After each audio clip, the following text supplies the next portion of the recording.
At this hour, Kenyan security forces claim to be in control of the Westgate Premier shopping mall in Nairobi, Kenya, the site of one of the most horrifying terror attacks in recent memory.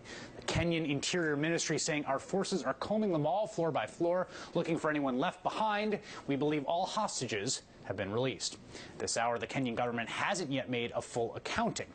Midday Saturday, Nairobi, Kenya, a mall that could easily be mistaken for any major mall in the U.S. or anywhere in the world, fell under attack by 10 to 15 gunmen, reportedly from the Islamist al-Shabaab militia.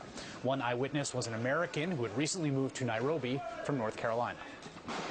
You could hear, while we were back there, them methodically kind of going from store to store, talking to people, asking questions, shooting, screams, and then they would stop for a while, and then they would go to another store. Another eyewitness, a software engineer who was in the parking lot with his two daughters, said they were throwing grenades like maize to chickens. He and his daughter survived. But at last count, at least 62 people have died in the attack. Most of the dead were Kenyans, along with foreigners from Britain, France, Australia, Canada, and India.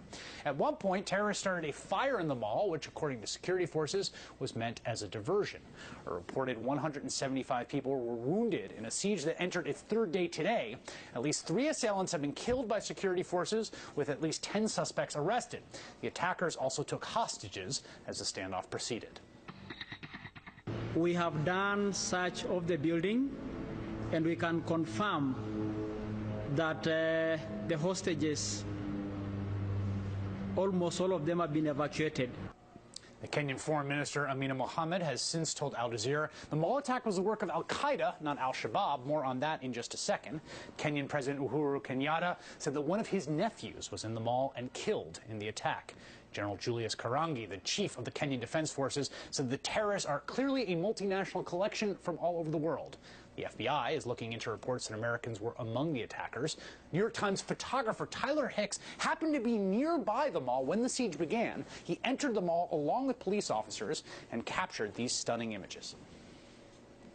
Once I got inside the mall, I could see how tense everyone was, the army and police, how carefully they were moving. They were dashing across open areas, taking extreme care with their cover.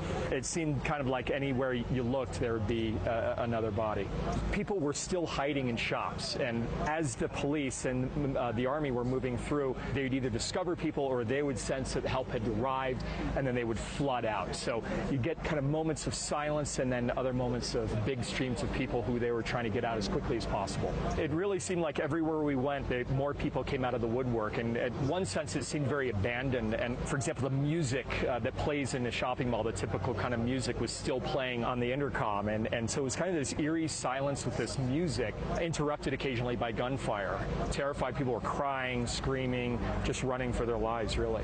I never thought that I would encounter this kind of tragedy in a public place like this, where completely innocent civilians were just gunned down and murdered. It's not like a conventional war where you expect combatants to get hurt or expect there to be collateral damage in those kind of situations. This is just a suicide mission and murder.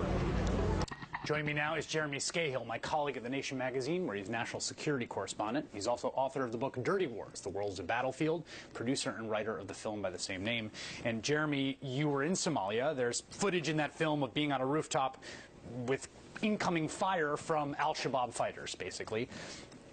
What do you make of the conflicting reports about whether al-Shabaab or al-Qaeda did it, and who is al-Shabaab, and how are they different from al-Qaeda? Right. Well, first of all, al-Shabaab they were a group of relative nobodies in 2006 during the Bush administration. They were a sort of outlier in a group called the Islamic Courts Union, which was largely made up of, almost exclusively made up of Somali actors, and these actors meaning players on the scene in Somalia.